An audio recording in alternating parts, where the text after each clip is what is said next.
Well, hello, I didn't see you there. Come in, sit down, and let's enjoy the latest graphics comparison on UploadVR. I am Jamie, and today we are watching The Wizard's Dark Times, which is coming to Oculus Quest tomorrow. Now, you might ask, but The Wizard's Dark Times actually came out last year. Yeah, it came out on PC VR last year, but the developers of Carbon have spent about a year porting it over to the standalone, and let's see how it holds up. So the thing we're going to talk about here is that, yeah, you're going to see a dramatic difference between the two versions because obviously there's such a big gap in power between the two. But Carbon is actually known for doing a really good job with the visuals on the PC side of things, and then doing a pretty good job of porting it down to Quest like we already saw on the first version of the Wizards on Quest and PC. And that's pretty much the story here. Taken by itself, the Quest 2 version of The Wizard's Dark Times looks really good. When you stack it up next to the PC version, yes, there are dramatic differences. But considering the difference between the two platforms, I think it's a pretty impressive job Carbon's done here. So yes, you can immediately see that the developer has quite dramatically, scaled down textures. Everything is a lot blurrier on Quest 2. And we're going to be missing a lot of different effects and things like that.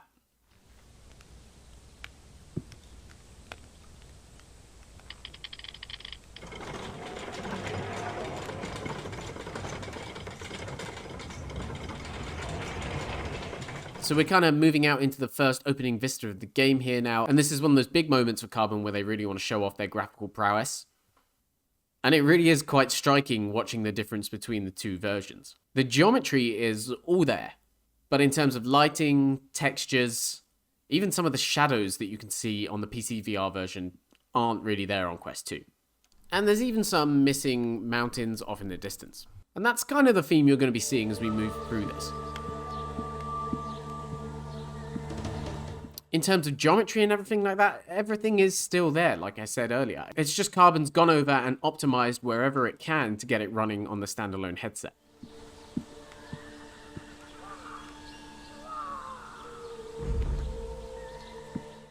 So you can see some extra pop-in and stuff like that running on Quest 2 right now. Again, not something that's entirely surprising. Let's move on to one of the first magic effects we have in the game, which is the fireball. The flame effect on the PC version is much more convincing, and you're also getting better lighting in the PC VR version.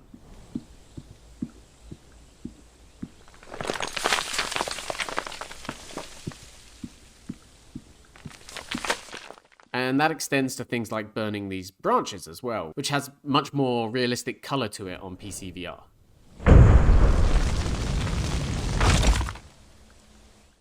But I do really think the Quest version is doing a very good job considering the hardware it's running on. I'll sit back a bit now and just let it play out for a bit.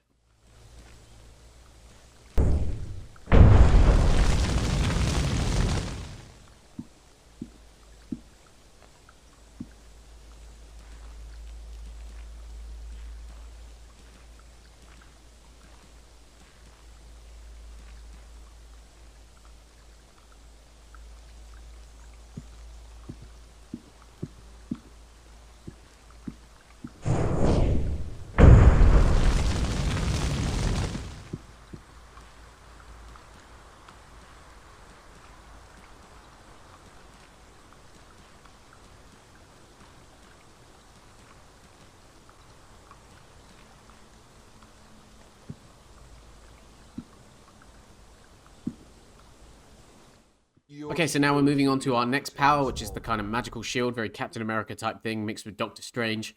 And again, it's kind of the same situation as with the fireball. We're getting much nicer visual lighting effects here.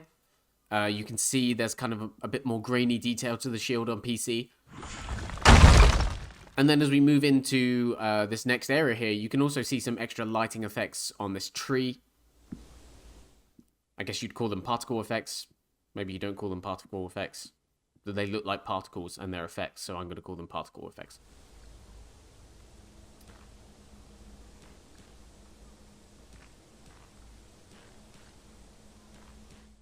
And then straight onto our next power, which is the kind of pulse punch thing you get. Really interesting to note, the rocks falling apart when you punch through the wall on PC that's not there on Quest. And then we move down into this dark area. Lighting clearly isn't as complex on the standalone platform, It's actually serving the function of the game very, very well. Light a fire to see better.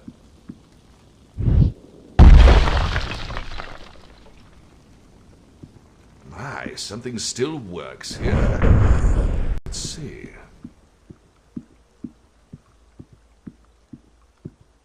Such mysteries. I wonder what will happen. That definitely did something.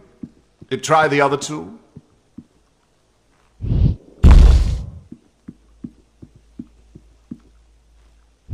The towers crumble, but elven devices soldier on.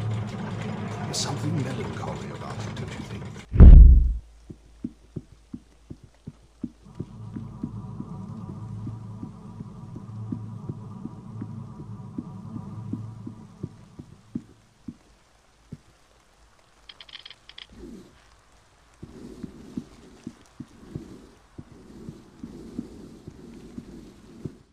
One thing I thought was kind of interesting here was as I moved into this area in Quest 2 and turned on the fireball, I clearly wasn't standing quite in the right place to trigger the effect straight away. So I kind of stayed shrouded in darkness until I threw it away, ignited a new one, and then you get the intended effect.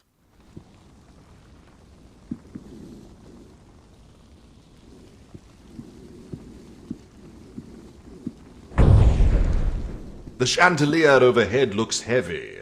It might break what your pulse cannot. Again, this moment is a really good chance to look out for the kind of destruction effects going on as we swing this chandelier. Still some of the bricks falling down in Quest 2, but you could see there a lot more in the PC VR version. Elvin's seat of power, now taken over by Umbra. That's a good shot as well, showing how the foliage is a bit richer on PC VR. And now we're going to see one of our first enemies in the game, these kind of green archer guys. Obviously he's quite far away, so kind of hard to talk about how they look graphically, but we'll get to some enemies kind of close up in a bit. This is the Ice Arrow, which has a really cool effect where you kind of freeze vines and then break them with the shield. And quite interesting to see that on Quest 2 they do this kind of shrivel away effect, whereas in PC they do properly shatter. And then down the rope, and we'll encounter this happy little mushroom dude. Well, he looks quite happy until he starts running at you anyway. Interesting difference in color palette between the two. And also as he hits there, you can see the different damage effects. On Quest, you're getting this kind of much more overwhelming redness on the screen. Whereas you get the kind of feeling of both the poison and the damage on the PC VR version. I think we all learned that force is not enough. This war can't be won by simply throwing more soldiers at our enemy's feet.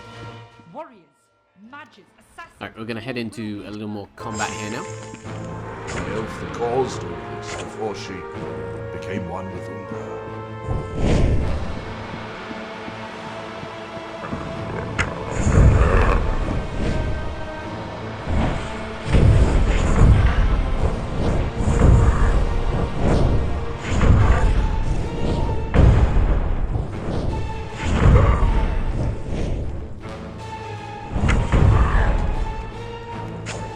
So one of the last things we'll look at today is this kind of glacial environment that appears in the opening level.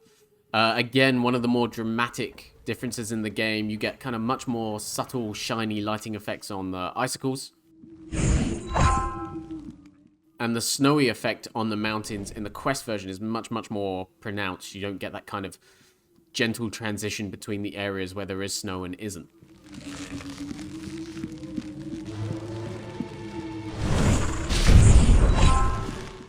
Also, as you can notice on the PC VR version, there's snow. It's snowing.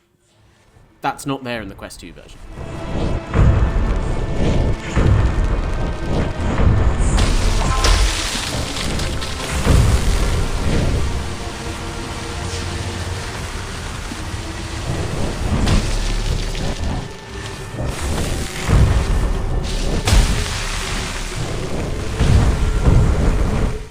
So yeah, we're going to wrap up with a just quick look at the ice daggers that you get, but that's pretty much the Wizard's Dark Times on Quest 2. Now, again, it's clear which of the two versions is the graphically superior one, obviously, But I think when you consider the power gap between the PC VR version and the Quest 2 version, Carbon Studio has done a really good job of bringing the game over to Quest, keeping it entirely functional, and making sure that core gameplay is intact.